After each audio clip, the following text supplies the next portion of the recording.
What do you think that the Chief Justice Roberts and the other 5 members of the vote, what do you think they don't understand about America today? Well, I think what they have not taken into account is the reality that our great history in this country also has some regrettable dimensions. The racism that has regrettably been a part of our country's history, the vestiges of that remain with us. We are still a highly segregated society in our educational system, our workplaces, our criminal justice system, and other systems in this country.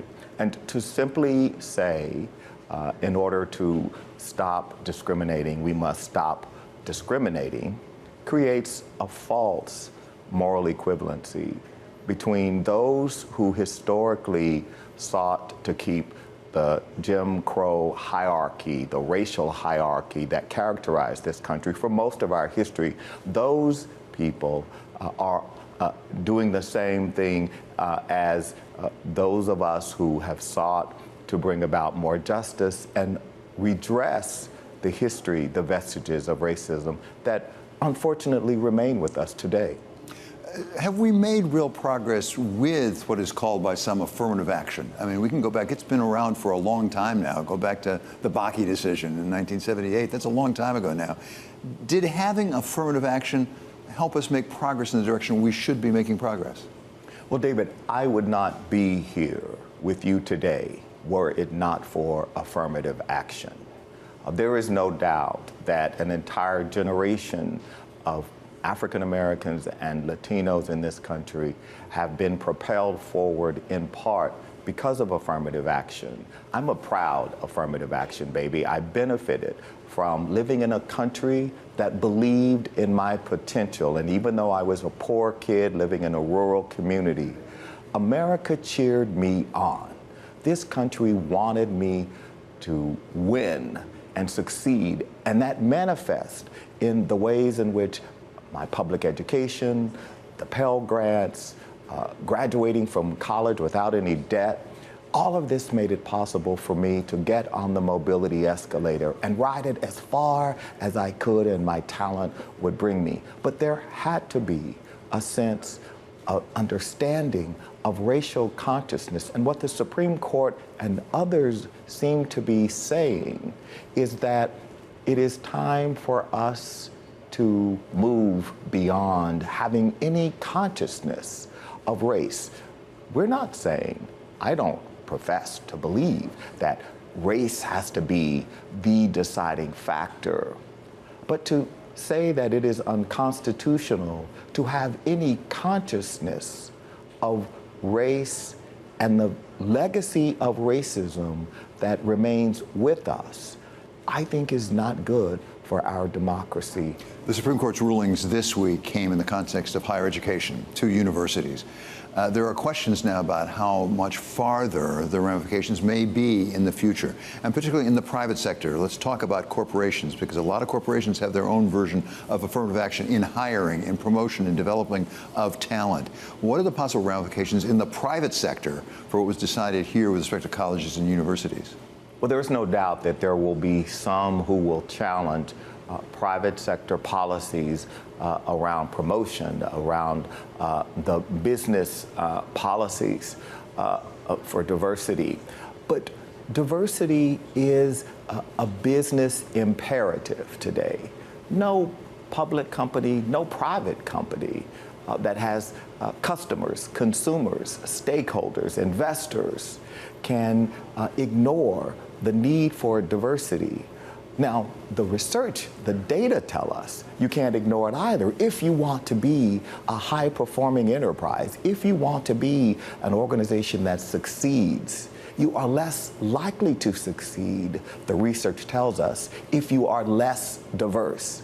So every indicator of success in the economy, in the corporate world, I believe requires looking at diversity. Race is one form of diversity. It's not the only one. You have ethnicity, you have socioeconomic status, you have religion, lots of different issues, not necessarily with the same history for the United States of America. Are there surrogates? Are there other ways to achieve some of the diversity that you describe without it being specifically race? That is something that's discussed in some of the opinions. For example, socioeconomic struggles that people have had. I think we should be very sensitive to socioeconomic background. I am concerned in this country about what is happening to working class, white Americans, rural people who feel left out and left behind. And we need to absolutely understand the needs of those communities, because we have not done enough to ensure their economic success. And part of the reason for that, their feeling of vulnerability, is because of the growing inequality we have in this country. To your question of is socioeconomic background a proxy, what the Wall Street Journal reveals today in a very good report, they looked at a number of states that had implemented non-race-based criteria, not allowing race to be considered. And in each of those states, the numbers, particularly of African Americans and Latinos, went down, sometimes by 50%.